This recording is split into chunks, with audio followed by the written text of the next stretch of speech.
todas as críticas que eu já escutei contra o Bitcoin, eu acho que uma das piores é, sem dúvida, a que o Bitcoin não tem lastro.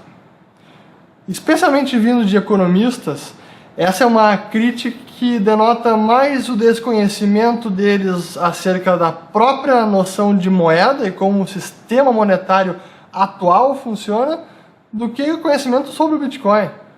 Porque nenhuma moeda hoje em dia tem lastro. Não existe nenhum lastro nem para o real, nem para o dólar, nem nada disso. Se a gente pode dizer que há algum lastro hoje em dia, seria o lastro estatal, que seriam leis de curso forçado, mas até isso é um lastro meio estranho e que no final desse vídeo eu vou explicar por quê. Um dos motivos que faz economistas dizerem que o Bitcoin não tem lastro, por isso é defeituoso, essa é a grande fraqueza do Bitcoin, é porque não entendem até o papel, eles não entendem o papel do lastro historicamente. Porque o lastro sempre serviu como uma espécie de restrição às práticas inflacionistas dos bancos centrais, dos governos que emitiam papel moeda lastreados numa commodity. E antes disso, quando os bancos emitiam moeda, bancos comerciais emitiam moeda, papel moeda, como no caso um papel como esse, que prometo pagar ao portador 1 onça de ouro, isso aqui não era a moeda, isso aqui era apenas um certificado de dinheiro, um papel moeda, uma nota de banco. A moeda de fato era uma moeda de ouro.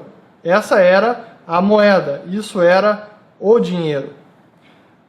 Mas depois que os bancos centrais se arrogaram para si o monopólio de emissão de papel moeda, essa conversibilidade que antes havia entre uma nota de banco e o dinheiro em espécie, o ouro, o metal precioso, isso acabou. E aí do início do século XX até quando acabou o sistema de Bretton Woods, o ouro praticamente não circulava mais como moeda entre indivíduos, era apenas um ativo resgatável entre bancos centrais. Depois que veio o sistema de Bretton Woods, era o dólar o centro do sistema, e o dólar, todas as moedas eram lastreadas em dólar, ou usavam o dólar como reserva, e o dólar utilizava o ouro como reserva para o dólar, ou como lastro para o dólar.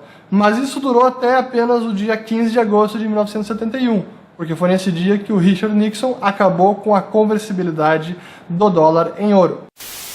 I have directed Secretary Connally to suspend temporarily the convertibility of the dollar into gold or other reserve assets, except in amounts and conditions determined to be in the interest of monetary stability and in the best interest of the United States.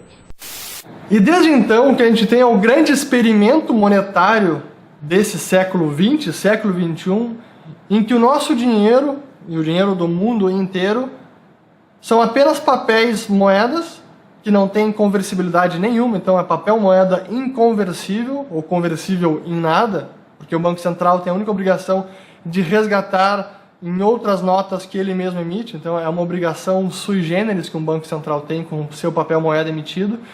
Mas basicamente nenhum papel moeda hoje em dia tem lastro numa commodity escassa como o ouro, como foi no passado. E esse lastro, essa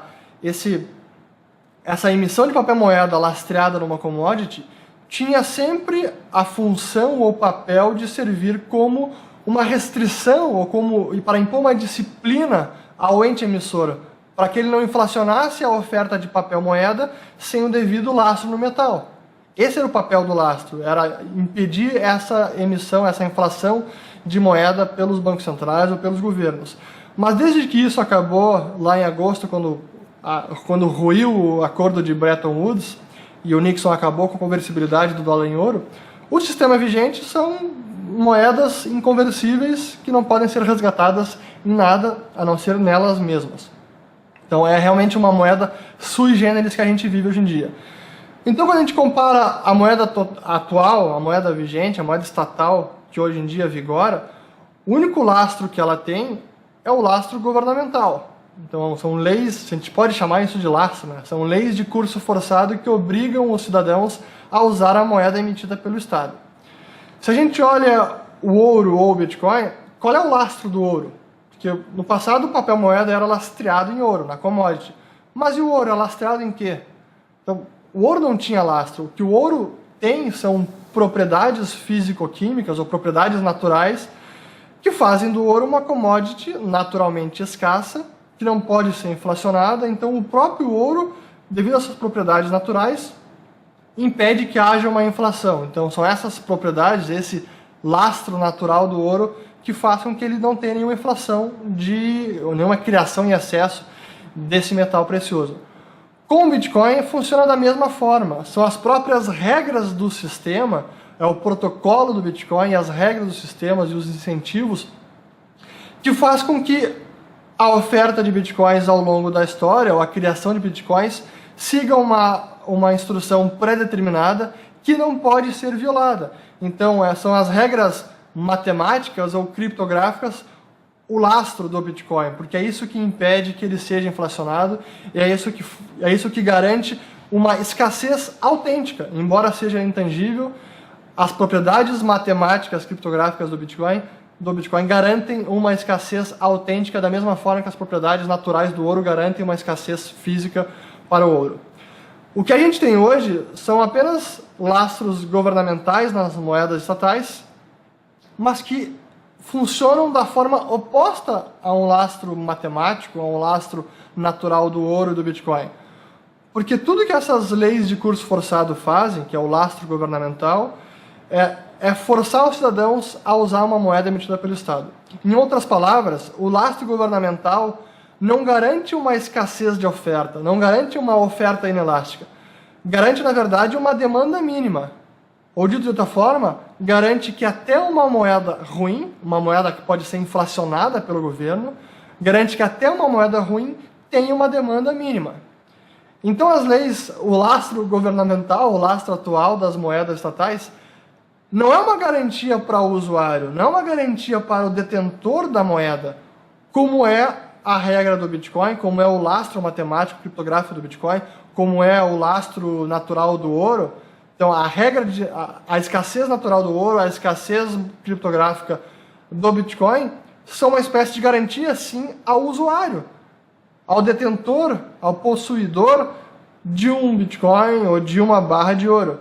O lastro governamental não, é uma garantia não para o usuário, mas sim para o emissor, que faz com que ele permita que um banco central consiga inflacionar a moeda como quiser, e mesmo assim essa moeda vai ter uma demanda mínima, porque os usuários, os cidadãos são obrigados a usar essa moeda. Então, por isso que eu digo que o lastro hoje em dia, para a gente, para a sociedade, não serve absolutamente nada. Lastro governamental serve para o governo e não para os cidadãos.